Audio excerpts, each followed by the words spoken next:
Okay, we'll see what's about to happen next, okay, we'll see what's about to happen next, okay, we'll see what's about to happen. Hello, I'm Stephanie. And I'm Selena. And today we have our guest, Scott, here. Warm welcome.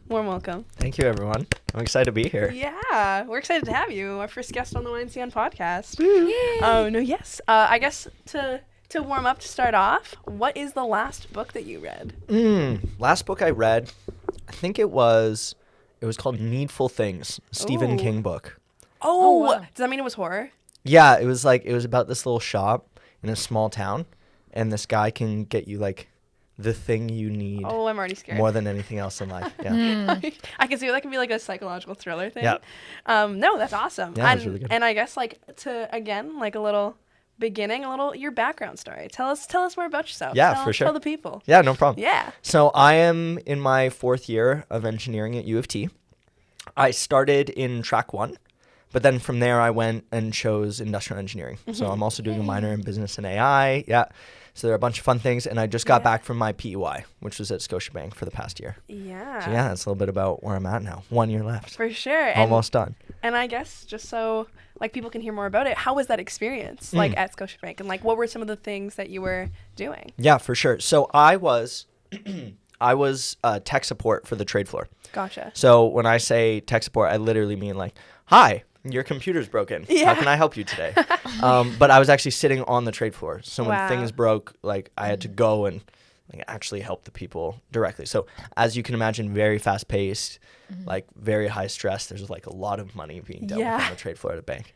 So it was cool. I got to meet a lot of people and learn a little bit more about the trade floor and decided that was something that I was interested in pursuing. So I'm actually working with them part-time, but now on the finance side of things. So, Gotcha. And how was that job application process? Was it just through the portal, or did you the interview process as well? How did that? So it's actually kind of an interesting story with PY specifically because prior to going into my 3rd year, I was applying to a whole bunch of jobs just cold. Yeah. And I wasn't having much luck. And it wasn't warm, and No. it stayed cold. It was not. Stay cool. Visas were really difficult to get at the time, right? Because absolutely. international work was bad. Yeah. I applied to this international Amazon job, and I got my rejection letter 2 minutes after I hit submit. It was crazy. That's Oh my gosh, unnecessary. wow. It was crazy, right? I was like, you could have said Canada wasn't allowed. Come on. So what was cool about Scotia was I had applied through the portal, and then Scotia was running an event at UofT. Oh, wow. So I went to the event, and then it just so happened that all the hiring managers for the jobs that I had applied for were there at the event. And so when I went into the breakout room, I was like, hey, I'm Scott. I've applied to this job. I'm Scott Oxholm, the guy who submitted an application. Mr. Scott. And I'm really interested. Also, I was curious about this because I did some research when I was applying to the job. Yeah. And I got 2 interviews out of that. Wow. And I know some other people that didn't even apply on the portal that got an interview from that Scotia session. Okay. So the events that they run on campus are a really good way of. How did you find that session though? Right. So I had just gotten an email just from the MIE or just from the portal, just saying hey, there's a session that Scotiabank is running. And it was during one of my classes, but I said, okay, I'll check it out. And if it's not good, I'll just leave. And then I realized that all of these hiring managers were the same as the portal. And so I just messaged my friend. I was like, send me the notes. And then I went, which was good. And then I had my interviews. And then from there, it kind of went in. But Scotia's interesting. They don't even take your resume. It's kind of funky. Wow. So what was the interview like if they didn't take the resume? So realistically, your LinkedIn is kind of your resume. Wow. Right? You're going to be putting your experiences there. They're going to check them out. UofT and GitHub both can host a page for you for free. So over that past summer, I had decided just for fun that I would try and learn a little bit of front-end coding stuff. Gotcha, yeah. And I didn't build a website or anything, but then my buddy who was doing the same sent me his website. And I said, okay, fine. You did it, so I guess I have to do it. Jumping on the bandwagon. So I threw something together that just sort of highlighted my experience. And then I put that on basically the meeting link. They said, is there anything else we should know about you prior to your first round interview? And so I just put the website there, and then both my interviews were all about the content I had there because they just weren't taking resumes. Wow. Yeah, it was really interesting. So those questions were more behavioral then? Yeah, so prior to that, they had us fill out this it's called the Plum profile. Basically, it's all behavioral or like general problem solving questions. Gotcha. And then they kind of assess like, what are your main skill sets? What kind of a work environment would you do well in? And then HR will say like, okay, you should give them an interview. But then once you get into it, like the hiring managers have no idea what your technical knowledge is. So it means that the second round just needs to be a little bit more aligned. So that was all very interesting. That's how I got in. And then getting the finance job from the tech support job was like a whole other thing. So what do you do now, like with finance? Like what's your role? So basically right now I'm working to be a bond trader on one of the desks. So specifically it's a derivative of bonds. So like it's not bonds themselves, but something based off of them called swaps. Okay. I won't bore you with the details, but basically I was on the floor meeting lots of people, chit-chatting, and one of the senior guys pulled me aside and said, are you serious about this? Like actually wanting to get into finance? I said, yeah, I think it would be really cool. I've been doing a little bit of research on my own time. I think it would be fun. And he said, okay, like where's CAD US exchange at right now? I had no idea. He said, where are interest rates in the US? Guess. Oh, wow. And I guessed I was totally wrong. He said, okay, I'm doing this on purpose. Come back to me when you've actually done some of the homework. That's a little scary, though. That's Yeah. very Yeah, intimidating. no, Very crazy. Wow. Very crazy. But then once I put in the work and I showed that, you know, I had an equal interest and I was able to articulate my thoughts, Yeah. you know, it was very valuable that I had all this engineering background, right? Yeah. So now they're showing me coding repositories where they're saying, hey, maybe you can help us with these models. Or I'm learning about these complicated finance concepts that are based on math. Like it's all calc. It's all... Wow. Yeah. So our eng background makes it significantly easier to kind of read through a dense finance textbook. Do you feel like in that process, because that sounds like a lot, and like having to go on your own, was there ever a time that you were like, did you have any like doubt in those moments, or were you more like, oh, I know this is it, or? Yeah, I guess for me, it was kind of one of those things where this is not necessarily what I'm going to do forever and ever and ever. Yeah. But I knew that I'd spent enough of my own personal time looking into it and learning about it, doing coffee chats, doing my own research, and I didn't want to stop, that I was comfortable saying, yeah, I can definitely commit to at least doing a year of this, right, coming out. And it's going to be more than that now that I'm moving into a full-time role, because, you know, you really can't ask yourself if you like something until you've spent some time in it. Agreed. And I've talked to a lot of folks about this, and they say, look, we see these young people coming into the role and then asking themselves, am I fulfilled? And it's like, you just started. Yeah. You're finally at a competency level that's high enough that you can start doing the cool parts of the job. You've been spending the past year just trying to get your feet on solid ground, which is kind of what PEY felt like for me. Yeah. I don't know if you had a similar experience. I agree that it very much felt like just kind of being thrown into a deep end and being like, oh, I'm trying to tread water the entire Right. Yeah. And then by the end, you're a full-time employee. Like, people were regarding me from like a tech perspective as a full-time member of the team. They were asking me questions. I had go-to people, even though I was technically a co-op. So like that's what's nice about PY. It gives you that level of responsibility without the commitment to the company should you choose not to go back. Yeah. Because everyone's just saying, oh, that's such a long co-op. Yeah. Yeah. So that's kind of a fun PUI. Yeah. I was even going to say, I know that we talked a lot about this in Frosh, and even just in general on your PUI, it sounds like relationships were a really important aspect. And I know you in general, and you specifically, you're very great with networking and having those personal connections. How do you maintain those relationships? Because I feel like you do have so many. How do you go about that? Yeah. So from a work Scotia perspective, 100%. Yes. The only reason why I got an interview for the finance role was because of people on the trade floor who were willing to put their hand up for me to just say they had a good experience working together. They don't know my finance acumen.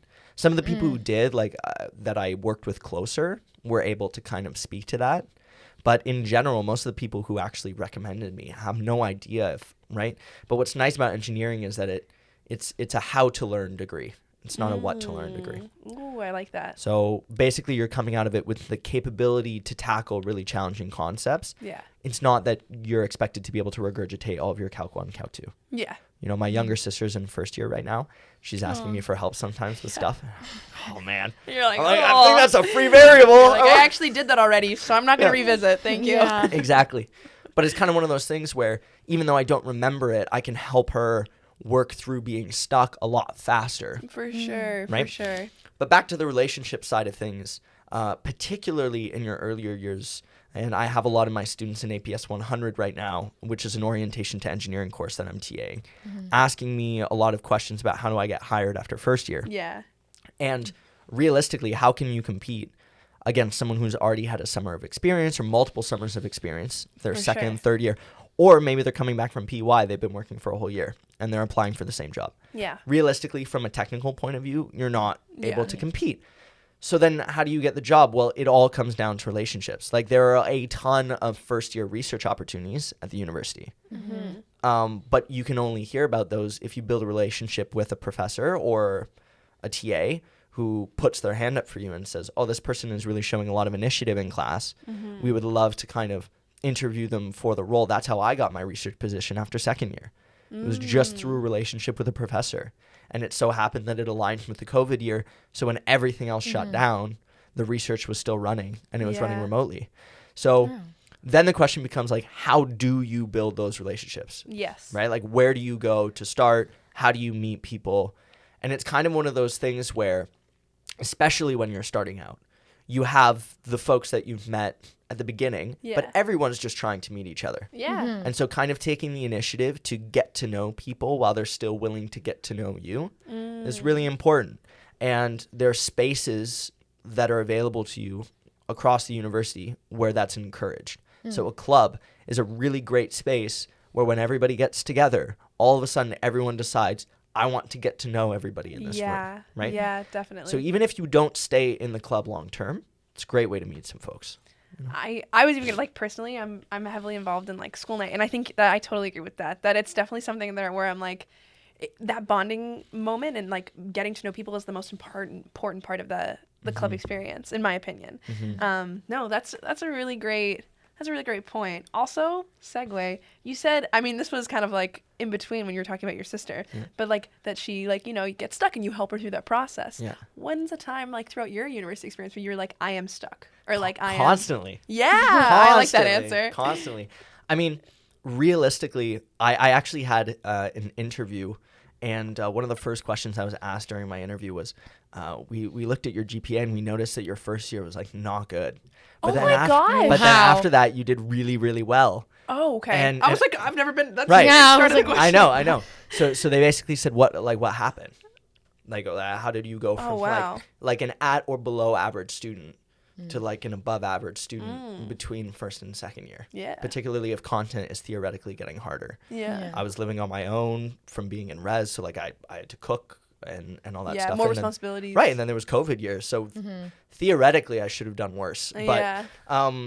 the main thing was there are a lot of things that you can do to make yourself better at school that have nothing to do with the content itself. Oh, I completely agree. Right. Yeah. And so one of those things is that prof are people, TAs are people, they make mistakes. They're grading 500, 600 exams at a time. So what are the chances that you're going to get super in-depth feedback on everything you ever submit?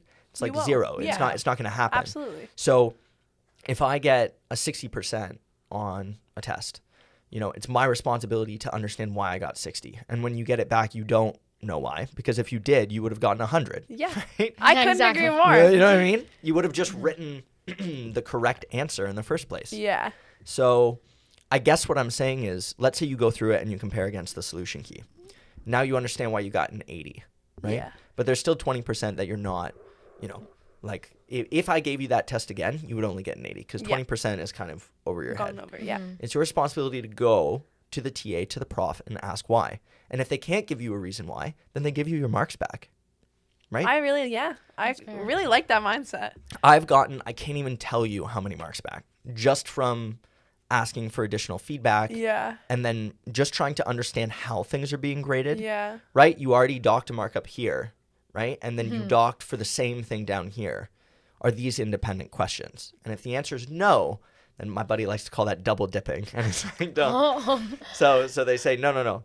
But what's interesting is like my GPA is probably a point higher just from regrades and additional feedback Wow. because I'm either walking away with an understanding of why Yeah. I got something wrong, or I'm walking away with grades. There's no downside. There's no to that. downside, Yeah. except for the fact that they will always say your grade can go down. Yeah. That's the one downside. That your grade can go down. But that's only ever happened to me a handful of times where they give me one over here, but they take one away from over here. But realistically, that's very rare because when you go into it to ask for feedback, no, it's not a full regrade. It's just feedback. Yeah. Then you're just asking about the questions that you got wrong. The only time that's happened to me is when they say, okay, you're right, but before I can give you the grade there, you actually have to resubmit your whole test because you have to review the whole thing. Which happens less of the time, but it does happen. Yeah. I also feel like it depends on how you ask the question. If you're there to really understand and like reflect, they'll be like, okay, I'm not gonna just grill you now. Relationships. 100%. Depends on how you approach it. Yeah. 100%. And I've had that where, I'll message a prof after an exam because they don't give you your exam grade. They just give you your final grade. So you have to calculate what you got on the exam based on your term work. Okay. Yeah. So in many of my courses, they won't say I got a 60 on the final. I'll just finish the course with a I see what you're saying. 70. Yeah. Right? I'll just finish the course with a 70. And if I was at an 80, then I just do the math. Right? Yeah. So if I get my final grade and I go, oh my gosh, I would have had to have gotten like a 30% on the final. What the heck happened? Like, did my brain just stop working? Like, what occurred? And so what are the chances that, let's say I'm 1% away from the next GPA, right? I'm at a 79, which is, like a 3.5, and a 80 is a 3.7. It makes a big difference. So I message my professor and I say, hey, this is just a little bit off the beaten path for me in terms of my trajectory for the course. Yeah. What are your thoughts? And I've had it like 3 times where they say submit it, and then all of a sudden I'm at the next GPA. I actually had that exact same experience in first year. I actually did. I remember I looked at my results, my final grades after, and I saw that it was like, I think I dropped like just a 10% drop, and I was like, did I get a 0? Did I write anything down during this thing? And then I went and I got a regrade, and it completely changed. So like, I do think that is a good point, being like, don't be afraid to like ask. And also, like you said, like you're only ever learning. 100%. So 100%. And it's really hard to do. Like I've gone to the exam viewings and they're not expecting you to view your exam. So there's no feedback written on the final, right? Yeah. Like they're not expecting students to go in and be like reading up because the course is done. Yeah. So what percentage of students actually go back and look at the final? I've gone back. Right. So have I. But when I did, it was like just X's in places. And I'm then like, it was it's just frowny faces. right. And you can't have external aids, so you can't have your notes with you. You can't have like, so how are you supposed to effectively evaluate how you're doing on an exam like cold? Yeah. So the best way to kind of deal with that is, look at it, see if you can pinpoint a few things that seem a little off. And then you can just talk with your professor about it. Just have a candid conversation, because it costs money to get those finals regraded, right? Yeah. And if your grade doesn't move, then you just lose the cash. You lost your... Yeah. So anyways, that's one example. You asked about getting stuck, failing. So when I was in first year, I rarely went back for feedback. I barely wanted to look at my exams when I got them back because I was like, I don't want to touch that, right? It's like a bad experience. Yeah. For sure. And then I started realizing that if this question comes up on the final, I'm not going to know how to do it. Yeah. Like I need to make that happen. And then strategic planning. So with my younger sister, midterm season is coming up, right? So the first midterm that all the first years have is calculus, and it's about a week from now. Yeah. Right? It's after the long weekend. So you would expect, after the long weekend, you can just have the long weekend to study for it. But the problem is you get stuck, right? You get stuck on things, and you have problem sets. So, there's a linear algebra problem set, and that's coming up. And so what I said to her was, look, when are the office hours for linear algebra? Okay, they're on Monday and Tuesday. Study Sunday for Monday linear alg. Ask your questions. Monday night is lin alg and calc, right? Because you have to start prepping for calc. Yeah. And then Tuesday, you ask any other questions for lin alg that you have. And then it's due Saturday, so you don't touch it until then, because you've already gotten all of the available help for linear algebra that you can. So you're balancing 3 things in university. You're balancing due dates, so obviously exams, problem set, due dates, whatever. You're balancing available help. That's like office hours. That's, you're in class only a certain number of times. Yeah.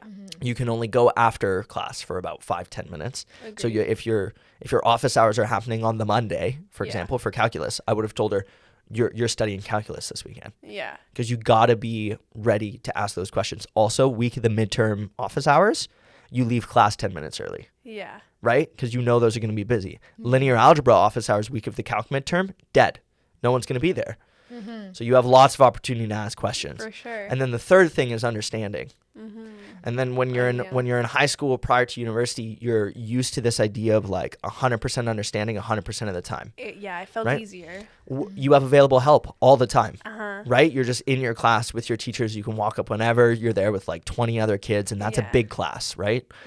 And then all of a sudden you get to university and that's not the case anymore. Also, you don't have time to maintain that level of understanding. So instead, it's about peaking understanding into the other two. You're trying to peak your understanding into the available help or the due dates.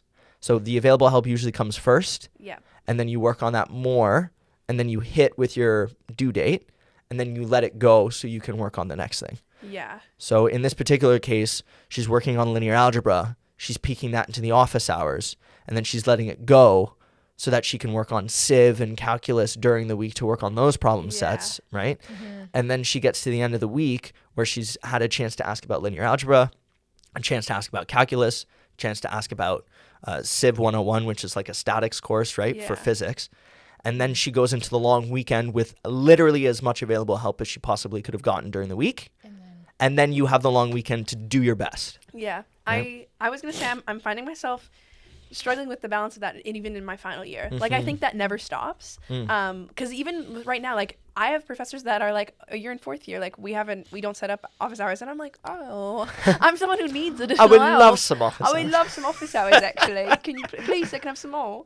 But no, I would definitely think that that's a really good breakdown analysis for how to approach, like, thriving in the school year. And I even, you mentioned the word balance. I wanted to ask you, like, how do you manage balance in your life? So, like, involving school, like, clearly you have, like, work involvements and you did outside research to help yourself thrive in that environment. But then you also have a personal life. Like, how do you... I do. Yeah. You're, like, crazy.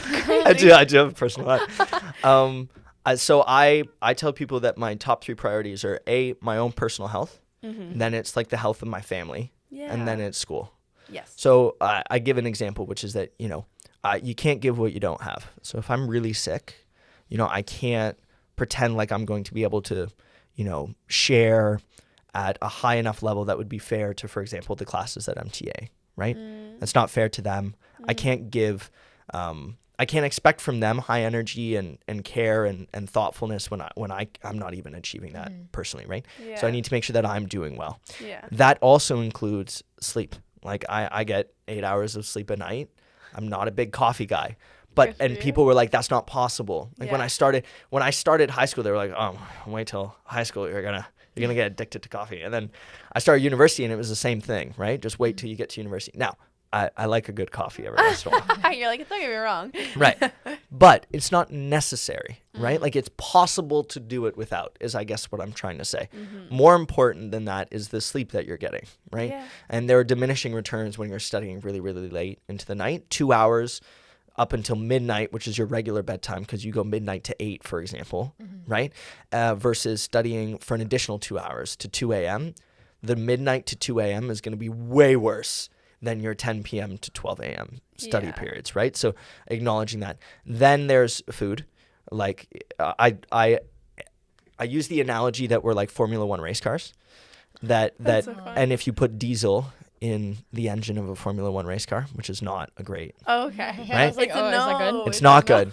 Bad fuel into your F1 car. Yeah. How's it gonna run? It might be able to get around the track, but not as well as if you put the good stuff in there. So basically, what fuel are you putting in the tank? Because right now we're racing at the highest level, right? Yeah. And then the final thing is exercise, right? Like movement. So I joke with people that are living in Chestnut right now, because it's pretty far from campus. Oh, yeah. That, yes, it's a far walk, but at least you're walking like once a day. That's a really good point. Which is really great. And set the bar really low for yourself. Like, can I just go down to the gym and do 1 push-up? And then what are the chances that you actually just do 1 push-up? And you stay there. You do like 2. I've heard about that. Like 5 minutes, you just say just 5 minutes and you end up staying there. For Make it like easier. half an hour. Make it 1. Yeah. Like set the bar so low that it's almost laughable. And then you'll do do it. And then you'll do it, right? Because if it's too hard, like if it's realistically like you're telling yourself, okay, I'm going to do 30 minutes every day. Like, that might not be feasible for you right now. You have other priorities. You have stuff going on. But making sure that you are moving, like, can we at least acknowledge that when you're in really good physical shape, that's mentally, it boosts your confidence At a minimum. Yeah. Right? Let alone sorry, excuse me. No, you're good. Let alone take a sip if you want. I will have a little sip. of my tea. Yeah. Some ASMR. Yeah. Oh my god, are you kidding? I was gonna say, I'll take a sip of my drink. So when you feel good, right? Can we at least acknowledge that has just a self-esteem equivalent to your mental health? Yeah. Let alone all of the biological benefits that sure. like science has shown that when you're actually exercising, it releases endorphins and it helps release cortisol, which is the stress hormone. Like there are a whole bunch of biological benefits to actually moving. And then from there, so that's my personal health. The next thing is my family. Like if, for example, my sister is staying with me right now. She's doing first year, right? Which is hard. It's a really difficult transition. So when she asked me for help, that's a priority for me right now. So maybe that could have been another club, right? But instead, I'm choosing to prioritize that. And then thirdly is my own academics. I'm only in school for 4 years, so I might as well give it a good shot. Yeah. And so that's my balance, right? And then for me, underneath that, I have, I'm in a jazz band that I do once a week, and that's like my one thing, like my one extracurricular. Gotcha. For me. Yes. Right? So that's kind of how I balance things. What do you play? I play the trumpet. Yeah. I love it. Thank you. Thank you. That's so cool. And I feel like also what's really cool about like music specifically is that not only is it like a really great way to like let off steam, but it does have that like both sides of the brain are kept active, which I think is also really important. For sure. And like I know some folks who really enjoy like some of the intramural stuff as well, like on the sports side. And that's a great way to get yourself active, right? So if I'm going to the gym like multiple times a week, but then one of those times I've just signed up for an intramural, then all of a sudden, that's one day of the week that I've committed to working out and exercising. From a music perspective, resting your brain, using it in a different way is really helpful. Yeah. For me, I tried some of the design teams, and then I realized for me that I preferred actually having something that was, really different from what I was seeing in school. Yeah. I know some other folks who love the design teams because it's an applied version of what they're seeing in class, and so all of a sudden it makes class so much more relevant and enjoyable, right? So there are lots of different ways to approach the various extracurriculars, I think, that can make it exciting and enjoyable for everyone. Yeah. And it's also like finding what's best for you, right? Like each person's going to be so different. Like mix and match your favorite event. Choose your own adventure. 100%. Your degree is choosing your own adventure. 100%. And even like another thing I want to say, I know you've mentioned it a little bit, like how you're the TA for APS 100. And how has that experience been specifically, I guess, for you? Like, do you feel like you've learned new things about yourself? Do you feel like you've been able to like impart knowledge to your students? Like, how's that been? That's a great question. So the first time I actually TA'd wasn't for any students. I was a summer TA after I did some research in a psychology lab. It was for my engineering psychology course. Awesome. Yeah. And partway through, I was helping do some project management work for a suite of like cognitive assessment games. So it was whack-a-mole, but it would like assess your ability to remember like certain numbers past, for example, like hit the mole if it matches the number that you just saw or the number that you saw 2 moles ago, right? Things like that. I watched your videos. Oh, sorry. Professor Mark Chignall was my okay, never mind. really cool work. Ignore me. Continue. What were you going to say? I watched you in all my lectures. Did you? Like, talking Did you to actually? a celebrity. I watched every single one. Oh my god. That's why I'm kind of excited. So that's what I was going to say, which is that basically my professor said I would love to get these things into our labs. And I said, okay, for the lab to make sense, we need to cover some lecture content first, right? And so I basically sent him a note and I said, okay, if we cover like these units, because I'd just taken the course with him. That's where I had met him. And so I said, if we did these units first, I think they could probably do this game and understand what was going on. And he said, oh, this was good. Can you put this together for the rest of the course? Can you just like create an outline of the units you would want covered and then the lab? And I said, okay. So I put it together in like a Google Doc with like all the notes and then do this lab and here's the main message and whatever. And then he said, okay, great. You ready to start filming? And I said, what? And he said, yeah, I think it would be really interesting to have you in some of the recorded lecture videos because remember, this is COVID summer. Oh, yeah. Everything is online. So he said, if you would be willing to be in some of them, and then I can ask you questions, have you present some of the slides. You already put together the content. Oh, wow. And then I can fill in any of the gaps. And I was like, okay, sure. So I gave it a try, but... Oh my gosh, you're so okay. So, my apologies. No, So, talking, hey. okay, I love it, yeah. talking. So basically he said, okay, this is great. I love what you put together. Are you ready to be in the videos? And okay. So I sat in and we started filming them and going through the content. And what was funny was there was this online series. And then in addition to that, I also did a tutorial for orientation to engineering online. Gotcha. And I had about 85 students that year, which was unrelated to the summer research. And so it was me and my co-TA, and we had, these 85 students and we didn't know what any of them looked like. So coming in, and then I had PY. So coming into my 4th year, I now have students like Selena, That's wild. who know me, but I've never actually I've never met them. And so now that I'm running orientation to engineering in person, it's really fun to see that, I've had 3 tutorials so far. There's already a change in the approach in the classroom and their, focus in the class, their support of each other and each other's ideas. And then even at the end of the class, just the energy coming out of it. So it's fun to see because it's different when it's in person. Yeah. And I can see the cumulative effect of the tutorial, which is something that I have not been able to see yet. So it's very exciting coming out of my tutorials now when I hear students saying things like, okay, I was feeling really nervous, but now I feel better about this weekend. Yeah. And it's so that's really rewarding for sure. And even do you feel like that's built almost like a newfound sense of confidence in yourself because you're seeing the actual impact you're having on people? For sure. Yeah. And even during my PY, I had 4 new PYs come in. Oh wow. And the other 2 PYs that I was with for various reasons just weren't either on my team specifically anymore or had moved to do a different co-op at the end of their term. Yeah. So I ended up heading most of the training for them. And so, I put in some different approaches just based on how I like to learn. And it really helped them a lot. And so seeing them at the end of the summer, being able to, not need me anymore was super fun, right? So like that, managerial experience, that kind of giving back, this whole exchange, For sure. if that helps somebody, then it's really fun. Like if one student watches the podcast and says, there was actually something like one little nugget in there that was really helpful for me, something that I'm going to try, and then they try it and it works. Yeah.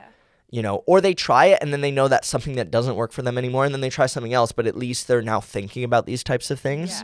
Yeah. That's it for me. It's like it's worth the hour. For sure. Yeah. Oh my gosh. Literally couldn't agree more. Fantastic. I do have one question. Do you still talk to Professor Chignall? And how do you maintain those relationships? Because I know we were talking about it a bit earlier of how to meet people, but I have a lot of trouble continuing that relationship when you don't really see them that often anymore. 100%. That's definitely a tricky one. I think it's kind of one of those things where it depends on what you're hoping to get out of the relationship. So for me, I've been busy, right? I've had work opportunities in the other terms, and but that doesn't mean that I can't drop a line to say, hey, I saw you did this. That's super cool. Sometimes the best ways to keep a relationship going is to check in with the person without it needing to be for a thing. Agreed. Check-ins are so important. Which is just nice, right? Everybody loves to, A How are message, you? a message just saying, hey, was thinking about, it doesn't even, I do this, I try to do this a lot with even most specifically my friends. I also have a fun list of priorities, similar to yours. And one of them is my friends' well-being, because I love knowing what's going on in my friends' lives, but I think also it's important to just know that you're being thought of. I think that can take you through a week. It can lift you up completely. But no, just a little hey, I was thinking about you. You don't even need to respond to this. Just hope everything's going well. I think that can go a long way. Yeah. And even so sorry. I know you had said something earlier. Well, number one, taking you leading all these people, I would want to be under your wing. I think anyone who is very kind lucky. of you. Thank you. And then you had said something about when you were helping the PYs kind of get acclimated to the new environment. You did stuff that was the way you liked to learn. How do you have an answer for how do you like to learn? What was that? Yeah. What is that process? Yeah. So what was interesting was when they started on the team, I just kind of I just told them we do things a certain way. So I was kind of like, okay, guys, we document everything. It's all about collaboration. Gotcha. So there are 4 of you, but if one problem slips through the cracks, it's the 4 of you handling that together. So immediately, the approach was very much that of, you're a team, you win as a team. So, there are problems that come into the desk. One of you will pick up the phone, but then all of you are responsible. And that means that the person who picks up the phone is responsible for asking for help when they need it. Yeah. And so just having them cross-train each other, having them ask for help when they need it, feeling supported. So, sitting with them and saying, look, I already know how to do every problem that you're going to pick up on the phone. That's not the point. The point is that the 4 of you are really helpful to me because I can't do this on my own. So I'd rather have all 4 of you do this with me where I can help you work through these problems. Yeah. So I made it very clear, you're super valuable, which they were because it was crazy. It was super busy and there was lots going on. But then kind of, this idea of applied learning is really important. And so I recently just had a tutorial where we were talking about test taking and what to do with your test when you're done. And, I asked my class, I said, do you think it's okay to sit down with my test and Stephanie's test and we compare and we look at the questions that we got right and the questions we got wrong? And only half the class put their hand up. I said, that's really interesting. Let's talk about that for a second. Yeah. And I said, I'm going to give you an example. So we're sitting down and we have our tests. And I look at a question I got wrong. Yeah. And Selena got it right. And Selena says, here's how I approached it. And I say, cool, I understand that now. That's one less question I need to ask about in office hours. Yeah. But we both got question 5 wrong. So let's go together and ask about it. Yeah. Is that a healthy exchange? Whole class agrees yes. Yeah. Everyone agrees. Now, the contrary is right after the exam, we talk about the same question, right? The one that Selena got right and I got wrong. And I say, okay, I think she's right. I think she got it right. I think I got it wrong. And then it ruins my day. I can't focus in my other classes because I'm I'm so worried. What's the difference between those 2 scenarios? Facts. I have no information in the latter, right? It's all assumptions. I don't even know I got the question wrong. Yeah. I don't even know she got it right. I have no information. And so what this is touching on is this idea of when you're stressed, sitting back and saying, is this true? Well, I don't know. That's why I'm stressed. I don't know if I failed or not. Okay. Is it 100% true? Well, obviously not. It's not 100% true that I failed or got that question wrong. Right? Yeah. So that's the same with studying, right? Is it true that this exam is going to be really hard or I'm not going to do well on it? Is it 100% true? No, of course not, right? So then it's a matter of tackling what you can control, right? And then letting everything else go, right? Oh my God, I feel like this is making me feel better. No, I'm literally that's what I'm dealing with right now. I literally needed to hear that. And I feel like you give such good advice. I mean, that's personally my experience with you. And so now I'm curious, what is the best piece of advice you've been given? And for the contrary as well, what is the worst? Because that's an interesting question. Oh, I don't know. That's a really good question. Take it. Hey, if you need a process, take some time. Yeah, I might. Let me think about that for a sec because I want it to be a good one. I want to process, letting go. That is my biggest thing. Is I freak out about things that haven't happened. Yeah. And I'm I'm going through it twice. Just stop. Yeah. No, I heard about that. That if you are anxious for something in the future, it. For your body, so it's the fact that you feel an emotion, your brain sends an emotion through your body, and that reaction lasts for 15 seconds. But as humans, we choose to stay in that emotion. So you it's hard to feel your feelings. Oh my gosh, please feel your feelings. No, but it's a great point. And so maybe this is just a good piece of advice that someone gave me. The first thing is that you biologically feel before you think. Fight or flight. If you've ever heard of that response, right? Something happens, your amygdala, right? Your parasympathetic, your sympathetic nervous system, they're biologically, you will feel. The way that you remember this. You will feel before you can think, right? It will happen, okay? And that's survival based. It makes sense. If there's a tiger running at you, you don't have time to be You're I'm I'm nervous. That tiger looks like it's running towards me, Yeah. right? Should I do something about it? No, you run. Yeah. That's the exact same system that gets triggered when you sit down with a pencil in your hand in front of a calc exam.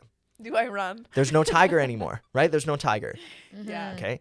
So the idea is, so there's this thing called SOS, stop, oxygenate, seek further information. So that's a never heard really that. helpful, Oh my God. it's a really helpful tool, right? Yeah. Which is basically stop, like, you know what's happening, Yeah. right? I know what's going on. Oxygenate, so breathe, dissipates cortisol, right? And then seek further info. That's the truth. That's the 100% truth. That's what we were talking about before. And then this concept of acting your way into feeling versus feeling your way into acting is really helpful. And so I'll break that down, which is that, you know, sometimes you're sitting there and you're like, I don't want to do it. I really don't want to do it. And then for me, I slowly started to realize that the less I wanted to do something, it's because I didn't know what to do. And so the more I just had to start and get stuck and then go ask for help, right? It was kind of one of those things where how much do we like to do things we know we're going to be good at? We love it. Oh my gosh. Right? Sign me up for musical theater any day of the week. Exactly. Exactly. But for someone who's never sung a lick, that's not a good time. Yeah. And so if I hand you a piece of sheet music to learn and you're like a musical theater nut and you love it, then you're going to go sit in front of that piano all day long. Yeah. Whereas if you've never sung before and that's something you need to do, you might be really apprehensive. Yeah. And so that's a sign. That means this is probably something that I should do. Yeah. And then you sit down and you start doing it. And then all of a sudden, it goes from this big, unknown, scary thing to it's still unknown, but I now have questions and I have things that I can base it off of, right? Yes. I know when office hours are. I know when available help is. I've planned that out. I've planned for myself to get stuck, right? So that kind of an idea was huge for me because in first year I would spend hours like on the phone. Like I'd call my parents and be like, I'm stuck and I have so much to do and I blah, blah, blah, blah, blah, instead of just starting it. Yeah. I'm Because the same. because we're at the point now where there's only so much that, like in high school, you know, maybe someone in your family or a friend could help you with your homework. But now that you're in university, it gets to a certain level where like even Chegg can't help you anymore, right? There are no solutions online. Yes. They don't exist, right? Especially in fourth year. Oh, there's nothing. There's nothing, right? So then it's like you just need to do it, get stuck, and talk to the people that can help you. That's like your classmates, that's your TAs, that's your profs. Wow. So that's a really helpful piece of Yeah. It's funny, my dad always says this thing, he's like, I don't give advice, I give suggestions. And I think it's funny because the premise is that, you know, an advice would imply that it's right, Yes. that you should do it. Whereas a suggestion is this is something that's worked for me or for people I know. Give it a try. If you like it, keep it. If you don't, let it go. One of my favorite things that I've ever heard was actually from your dad. Yeah. It's the saying, shout out to Mr. Oxholm. Yeah. I think it was don't be a thermometer, be a thermostat. Right. And I think that's one of the most valuable things I've ever heard in my life because it really puts a lot of things into perspective. I think the idea of like, you can be in a situation and kind of be like, okay, like this is the temperature or like this is what I'm sensing, but being able to adapt to things is I think almost like the key to success. Yeah, for sure. And I just think it's such a simple concept, but it's so important to like remind yourself that. But no, sorry. Another question that I wanted to ask you, just to like, you know, back to the professional development side of things. Yeah. What for like students that are just entering that like professional journey, do you think there's a certain mindset people should go in with, or what would you say to them? Sure. Just quickly to add to your last point. Yeah, of course. Sorry. For anyone who hasn't heard the analogy before that Stephanie put so nicely, it's you know, if you're a thermometer, you just react to whatever the temperature is. You become that temperature, right? And if you're a thermostat, you regulate it. So you're part of the solution. If everyone's running a little hot, you can bring the temp down, right? And vice versa. Scott put that so much nicer. No, but it's great that you brought it up because I totally didn't even think of that. Yeah. So from a professional development point of view, how do you approach just that, right? Like this idea that you have a career and that you have LinkedIn connections that you need to achieve, whatever, right? I think that it's kind of one of those things where you can't know where you're going to go, Yeah. right? There are situations where I speak to people and they've been wanting to build Tesla cars their entire lives, Yeah. right? It's just like, that's it for me, right? All I do is code. Like, this is it. Mm-hmm. That was never me, right? I was Yeah. never the guy who knew, like, you see these Olympians that were like, I knew I wanted to be a professional swimmer. Yeah. Like, I was treading water before I could walk. And yeah, now I'm 16. I have 18 gold medals, right? Literally. I was like, oh, okay. So I was one of those kids that loved, and still am, I love so many different things. Yeah, same here. I have a redonkulous amount of like weird hobbies, and Agreed. yeah, Close Up Magic was a great time in middle school. Everyone Wow. had a magic face. If you had a Wow. best face. It's the best face. Oh yeah, the next podcast will just be It's us doing cards. Close Up Magic 101. I'm down. Let's go. Is this your card? No? Here's my card. Yeah. Come to YNCN. You're next. You're next. Nice. There you go. There you go. So yeah, so it's kind of one of those things where I went into engineering because it was a plan for not knowing. Yeah. Kept my options open. Like I said, a degree for learning how to learn, not what to learn. And then as I spent more time, I went through first year. There were some courses that I just didn't like as much. That really helped me narrow my scope. And then I really liked this idea of doing a double minor in business and AI because I thought that it would be cool, right? And then I kind of pursued that and then had some research experience, which I thought was cool. And then the whole bank trade floor thing, I knew nothing about the trade floor. I had an interest in business. But to be perfectly honest, when you look at tech, when you look at finance, and you look at math, those are the three things most people are scared of. And I would say in general, like generalizing, Yeah. and they touch basically everything nowadays, Yeah. right? Absolutely. So engineering gets you the math pretty solid. Yeah. It gets you the tech in varying degrees depending on where you're at, right? But basically every stream is dealing with some sort of technology on the forefront of their particular stream. And then the final piece was business. I said, okay, let me see if I can get some finance acumen, right? People are generally, really worried about their money is what I've noticed. And so if you can get a decent handle on finances, Yeah. right, with a technical background, then cool. And finance is just applied math. Yeah. So I guess what I'm saying is all of this is kind of a convoluted way of saying that don't feel like you need to know what you're going to do Yep. right away. Yeah. Attitude is huge. And the fact that you're doing, a degree at UofT or wherever else you're doing it, right, it means that you're performing at an academic level that's already really, really top tier.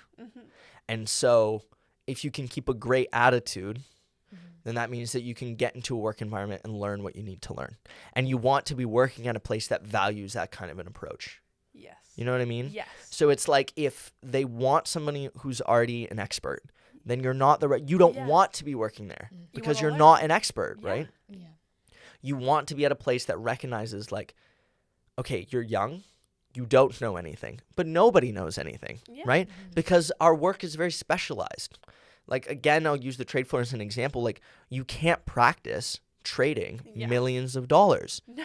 You can't practice that. I wish I could. I wish I could too. Well, I'd probably lose it, right? Like, Me. You know what I mean?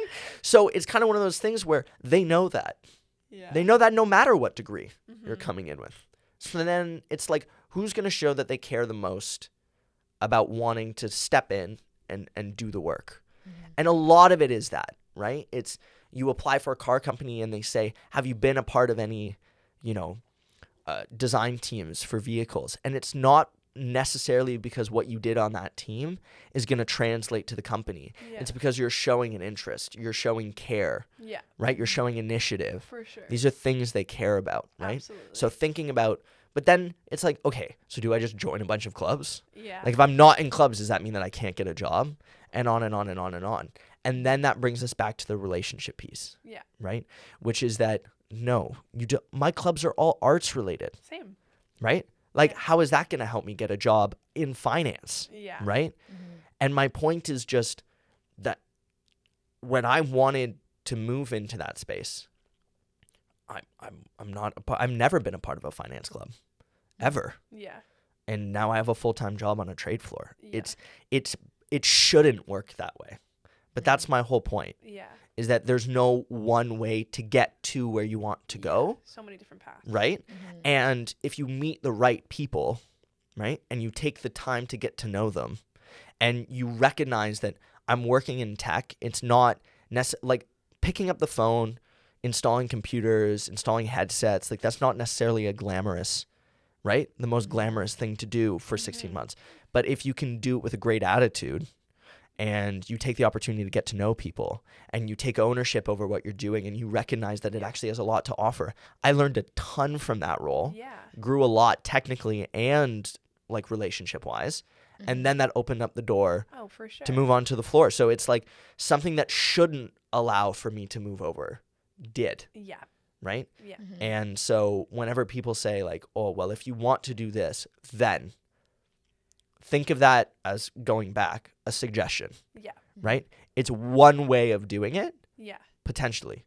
But no sooner do they say it, does it become out of date? Because by the time I'm, speaking to the two of you about the ways that I got my PY, right? Over a pandemic, when there's been lots of hiring now, there's crazy inflation, and who knows what's going to happen in the coming years, Yeah. right? Things will change, and that'll change the way the market responds. Everyone says big tech, big tech, big tech.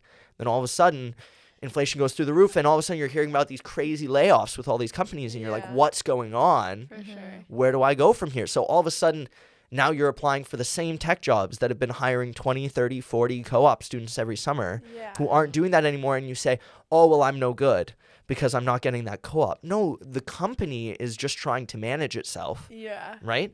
And then you go somewhere else, you find another opportunity. And you say, I would have never thought to go this direction. Yeah. And then I did. And it was great. Or I definitely know I don't want to go back there. Right? Yeah, like for sure. So that's maybe just some high level thoughts about Oh.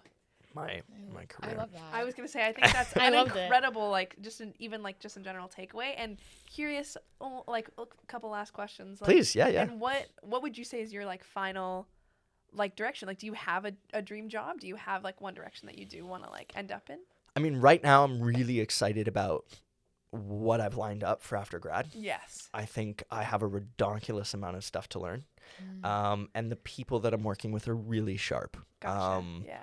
And it's kind of one of those things where I'm working part-time right now, and I'm just trying to kind of, like I said earlier, get my feet on solid ground with some of the content. And that feeling of evenness makes me feel like, okay, this is a really good growth space for me. For sure. Like the fact that I'm feeling this kind of like, okay, here we go. Well, I feel a little like I'm on a boat. Like Right, exactly. Means that it's a good space to pursue.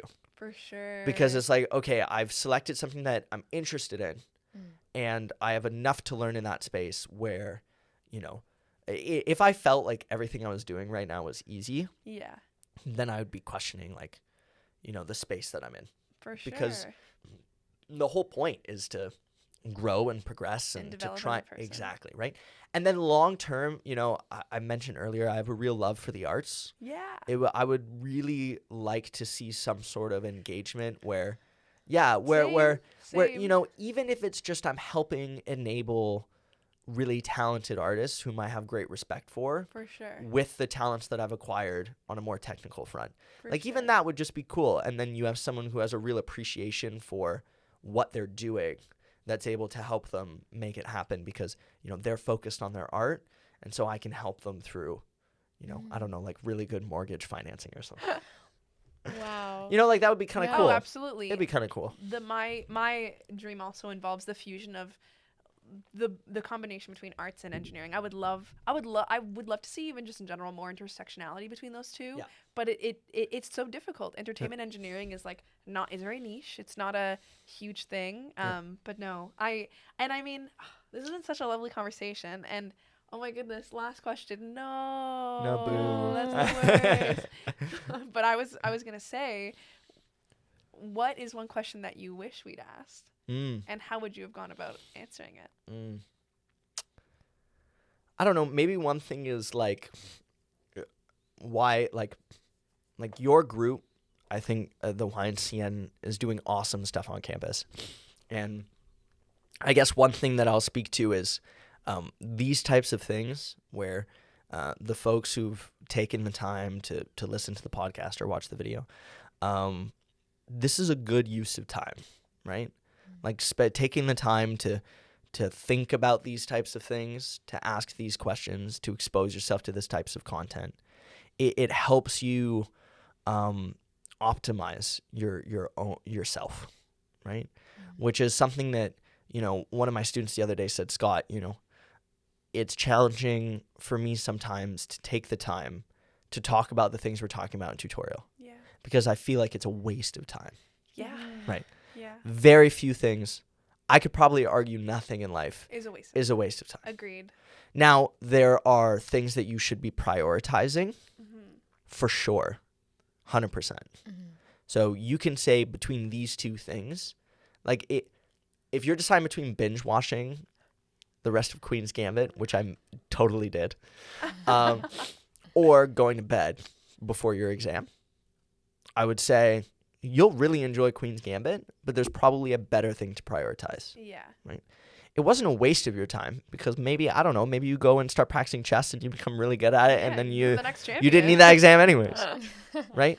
So, or the great example of Steve Jobs is he took a calligraphy course in university, and everyone's like, it's a waste of money, it's a waste of time. Yeah. And that was one of the major things that set apart the Mac, were some of the fonts available and things like that. Oh, wow. I didn't even think about that. Yeah, there's so many examples of that where it's like, I did this thing and I didn't think that it was going to help me. Yeah. And then it did. And so my whole life has really been leading to this, right? Yeah, yeah. Yeah, but when you're doing it, it's like, I don't know. So Yeah. if for whatever reason you feel compelled to, or felt compelled to listen to this whole podcast, which thank you so much. Thank you for listening. Thank you for listening. And some of this content aligns with you. I want you to recognize that and lean into that curiosity. That's how you grow as a person, right? Yeah. Something piques your interest, follow that. Yeah. Like, because it doesn't need to be, oh, I'm doing it because I'm going to get hired, or I'm doing it because I can post on LinkedIn about it. Yeah. If this aligns, if you want to make content like this, if you want to be a part of this, reach out to YNCN. Yeah. Go to the events, right? If you want to ask questions or further this conversation, right? Reach out to us. Yeah. Like, I go to school here. Like, I'm Yeah, not, same. you know what I mean? So we're available to speak to For you, sure. to learn together. Like, I don't have all the answers, and I'm sure that, 4 years from now, I'll have a lot of nuance to the things that I'm sharing with all of you today. Yeah. Because it just comes from a more educated place. Yeah. Right? So I guess that's the only other thing that I'll say is just like, I think it's awesome for anyone who's continuing to, I think the series is amazing. Yeah. I think it'll be really helpful for a lot of people. And thank you for having me. Oh my This gosh. is really, really fun. I'm starstruck. Your energy is so positive, and really I actually is. have It like really butterflies like in Stop. my heart right now. I'm It like, really wow. is. I personally feel like I learned in general through this conversation. I think like so many things resonated with me, and like even one thing like to build off of what you said is I think we're all constantly learning. Like I don't think there's ever gonna be a moment when you stop learning. And the fact that even as like leaders, I know some people view upper years as leaders. Yeah. Like leaders learn from the people they lead. Right. So like just in general, like yes, please feel free to reach out and to talk to any of us to continue this conversation. I totally agree. There's no end of this conversation. 100%. But no, yeah, I mean it is the end of the podcast though. It is. This is the end of the podcast. But yeah, thank you so much, Scott. Thank you for your time and everything. Thank you for having me. This was super fun. And thank you guys. Thank you guys for tuning in. Woo. Okay, guys. Bye. Take care. Bye. Bye. Bye.